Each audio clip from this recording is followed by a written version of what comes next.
अपने चैनल रामबाण क्लासेज में। और मेरा नाम है बलराम योगी और अपन चर्चा करने वाले हैं राजस्थान के सामान्य परिचय के बारे में। तो जैसा कि मैंने पिछली क्लास में आपको राजस्थान में संभागीय व्यवस्था के बारे में कुछ जानकारी दी थी, तो उसी क्रम में आज अपन आगे की बात करते हैं। तो अपन चर्चा किसके बारे में करेंगे? राजस्थान में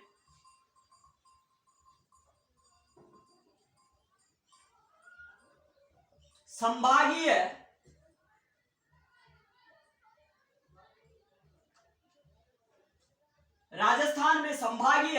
व्यवस्था। अपन चर्चा किसके बारे में करने वाला है? राजस्थान में संभागीय व्यवस्था के बारे में। तो जैसा कि पिछली क्लास में मैंने आपको संभागीय व्यवस्था की शुरुआत के बारे में बताया था और इसकी शुरुआत बताई थी मैंने आपको 1949 में संभागीय व्यवस्था की शुरुआत हुई थी। ऐसा मैंने आपको पिछली क्लास में बता दिया था। मैंने क्या बताया आपको? राजस्थान में संभागीय व्यवस्था की शुरुआत कब हुई? तो 1949 को हुई थी। फिर क्या हुआ? इस संभागीय व्यवस्था को बंद कर दिया गया था। संभागीय व्यवस्था को बंद कर दिया। और कब किया गया? तो आप बताओगे। अप्रैल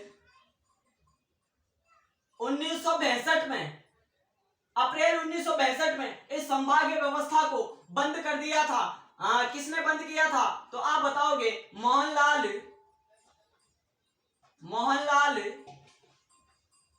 यहां पे लिख देता हूं मैं। इसको बंद किसने किया था संभागीय व्यवस्था को? तो आप बताओगे 1962 में, अप्रैल 1962 में इस संभागीय व्यवस्था को मोहनलाल सुखाड़िया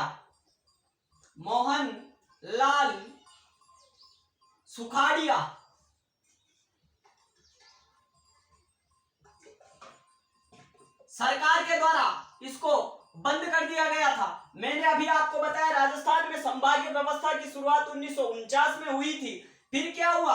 अप्रैल 1962 में मोहनलाल सुखाड़िया सरकार के द्वारा इस संभागीय व्यवस्था को बंद कर दिया गया। फिर इसके बाद में क्या हुआ? इसको संभागीय व्यवस्था को पुनः प्रारंभ किया गया। इस संभागीय व्यवस्था को पुनः प्रारंभ किया गया।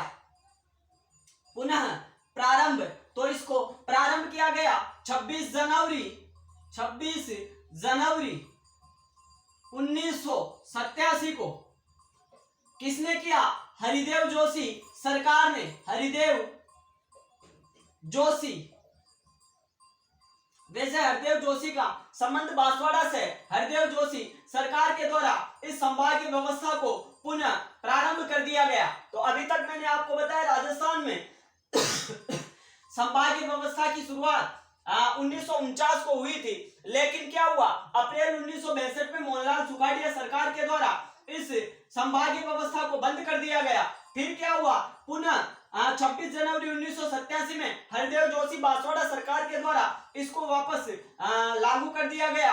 और 1987 में अपना छठा संभाग अजमेर संभाग अस्तित्व में आया था। अब अपन राजस्थान में जो 7 संभाग है वर्तमान में, अपन उनकी चर्चा करेंगे। आप लोग इसको नोट आउट कर सकते हो। इसके पश्चात अपन आगे की चर्चा करते हैं। मैंने अभी आपको बताया संभागीय व्यवस्था की शुरुआत 1949 से हुई थी, लेकिन अप्रैल 1962 में मोहनलाल सुखाड़िया सरकार के द्वारा इस संभागीय व्यवस्था को समाप्त कर दिया गया। और 26 जनवरी 1987 को हरिदेव जोशी बांसवाड़ा सरकार के द्वारा इस संभागीय व्यवस्था को लागू कर दिया गया। और छठा संभाग अजमेर कब बना था? 1987 में। तो अब अपन राजस्थान में जो 7 संभाग है उनके बारे में चर्चा करेंगे। और अपन पहले नंबर पे पढ़ेंगे किसको? उदयपुर संभाग को। उदयपुर संभाग। अपन चर्चा किसके बारे में करेंगे? उदयपुर संभाग के बारे में अपन चर्चा करेंगे। तो उदयपुर संभाग में कौन कौन से जिले शामिल है, इसके लिए मैं आपको एक ट्रिक बताता हूं। राज डूंगर पर चढ़कर बांस उठा। मैंने ट्रिक क्या बताया आपको? उदयपुर संभाग में जो भी जिले शामिल है, उदयपुर संभाग में 6 जिले शामिल है। उन जिलों को याद करने के लिए मैंने आपको एक ट्रिक बताई है। राज डूंगर पर चढ़कर बांस उठा, तो राज से आप क्या लोगे? राजसमंद जिला, राजसमंद जिला। और डूंगर से आप क्या लोगे? डूंगरपुर जिला। डूंगर से आप क्या लोगे? डूंगरपुर जिला। पर से आप लोगे प्रतापगढ़। चढ़कर से लोगे आप चित्तौड़गढ़।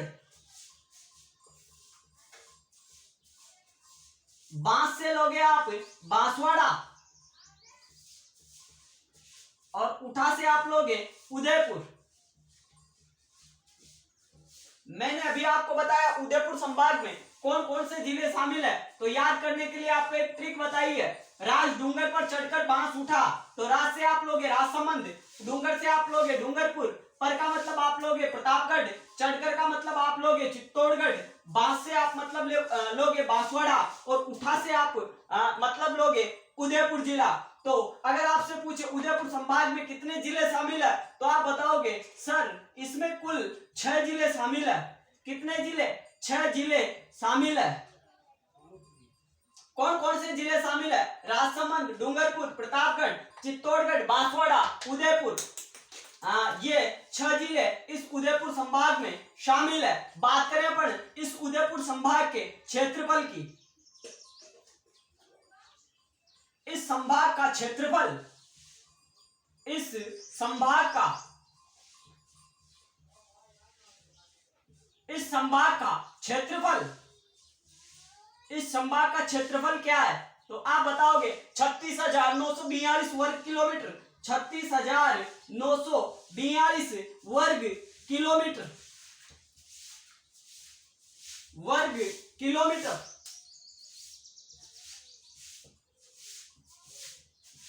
क्या बताया मैंने आपको? उदयपुर संभाग में टोटली 6 जिले शामिल है और इस संभाग का क्षेत्रफल है 36,942 वर्ग किलोमीटर। इस उदयपुर संभाग का क्षेत्रफल है। उसके अलावा अपन इस उदयपुर संभाग की विशेषताओं के बारे में भी चर्चा करते हैं। तो आप बता सकते हो इसकी एक विशेषता। अगर इसकी विशेषताओं के बारे में बात करें अपन, तो सर्वाधिक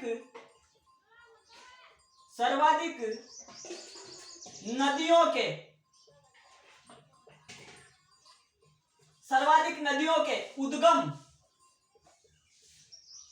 वाला संभाग। अगर आपसे कोई पूछे ऐसा संभाग बताओ जिससे सर्वाधिक नदियों का उद्गम, कहने का मतलब जहां पे सर्वाधिक नदियां प्रकट होती है, तो आप बताओगे उदयपुर संभाग। इस संभाग का क्षेत्रफल 36,942 वर्ग किलोमीटर बताया है मैंने आपको। इसके अलावा एक विशेषता की और बात करते हैं अपन। ऐसा संभाग जो अरब सागर तथा बंगाल की खाड़ी की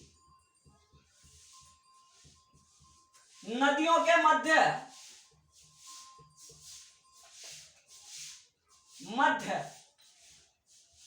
जल विभाजन का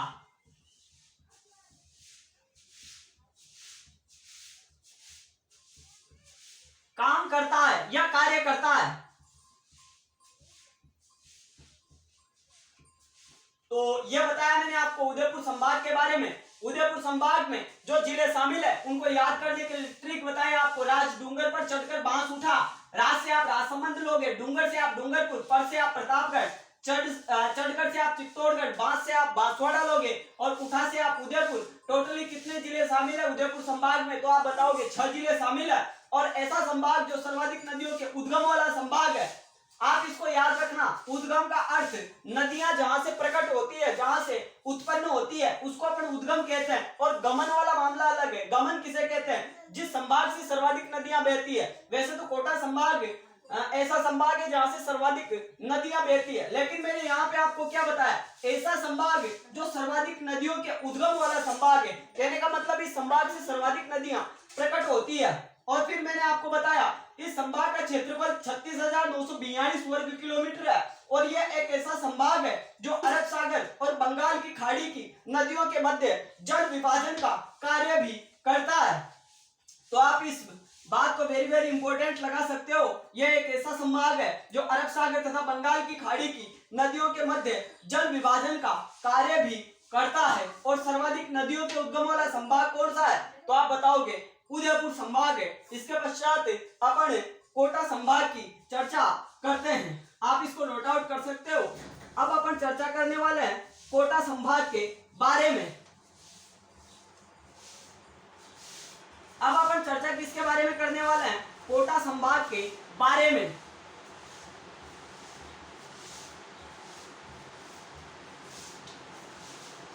तो मैं आपके सामने लिखता हूं कोटा संभाग। कोटा संभाग। तो कोटा संभाग के लिए जिलों को याद करने के लिए कोई ट्रिक की आवश्यकता नहीं है। बेसिकली आपको 4 जिले हैं इसमें, तो आप याद रख सकते हो कौन कौन से जिले शामिल है। शामिल जिलों की बात करें अपन, शामिल जिले, इस संभाग में कौन कौन से जिले शामिल है? तो आप बता सकते हो कोटा, आप बता सकते हो बूंदी, आप बता सकते हो बारां, आप बता सकते हो झालावाड़। झालावाड़। तो अगर आपसे पूछे कोटा संभाग में कौन कौन से जिले शामिल है, तो आप बताओगे कोटा, बूंदी, बारां और झालावाड़। तो कुल जिले कितने हैं इस संभाग में? तो आप बताओगे सर इस संभाग में टोटली 4 जिले हैं। 4 जिले हैं। कोटा संभाग में कितने जिले शामिल है? 4 जिले शामिल है। कोटा, बूंदी, बारां और झालावाड़ जिला इसमें शामिल है। बात करें अपन क्षेत्रफल की, क्षेत्रफल, क्षेत्रफल कितना है इसका? तो आप बताओगे 24,204 वर्ग किलोमीटर इस संभाग का क्षेत्रफल है। किलोमीटर।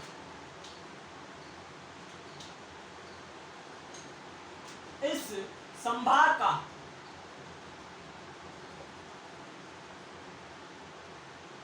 तो मैंने आपको बताया कोटा संभाग के बारे में। कोटा संभाग में कितने जिले शामिल हैं? तो आप बताओगे सर 4 जिले शामिल है, कोटा, बूंदी, बारां और झालावाड़। फिर मैंने आपको इसके क्षेत्रफल के बारे में बताया। 24,204 वर्ग किलोमीटर इस संभाग का क्षेत्रफल है। अब अपन चर्चा करने वाला है ये जो कोटा संभाग है इसकी विशेषताओं के बारे में। कौन कौन सी विशेषताएं हैं इस कोटा संभाग की? मैंने अभी आपको शामिल जिले और इसका क्षेत्रफल बताया है। इसमें 4 जिले शामिल है और क्षेत्रफल बताया मैंने आपको 24,204 वर्ग किलोमीटर इसका मतलब इस कोटा संभाग का क्षेत्रफल है। अब अपन इस कोटा संभाग की विशेषताओं के बारे में चर्चा करते हैं। तो आप क्या बताओगे कोटा संभाग की विशेषताओं में? इसे हाड़ौती संभाग भी कहते हैं। हाड़ौती संभाग भी कहते हैं। मैंने पहले आपको बताया भी था, यहाँ पे हाड़ा राजाओं का शासन था, इसी कारण इसको हाड़ौती संभाग भी कहा जाता है। तो अपन इसको हाड़ौती संभाग भी कहते हैं। इसको अपन कह सकते हैं शिक्षा नगरी वाला संभाग। इसे शिक्षा नगरी वाला संभाग भी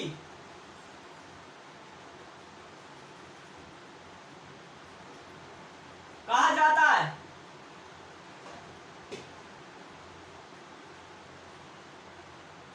कहा जाता है।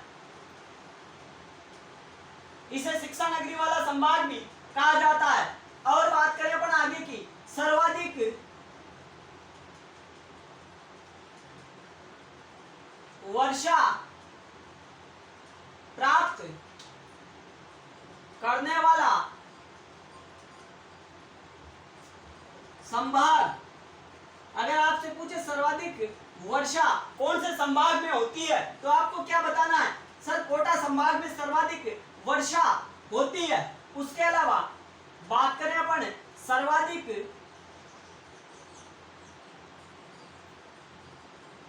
नदियों के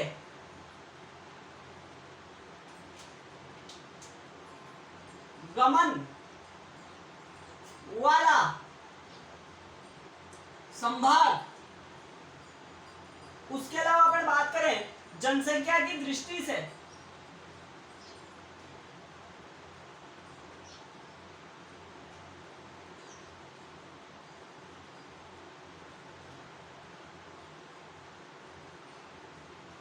दूसरा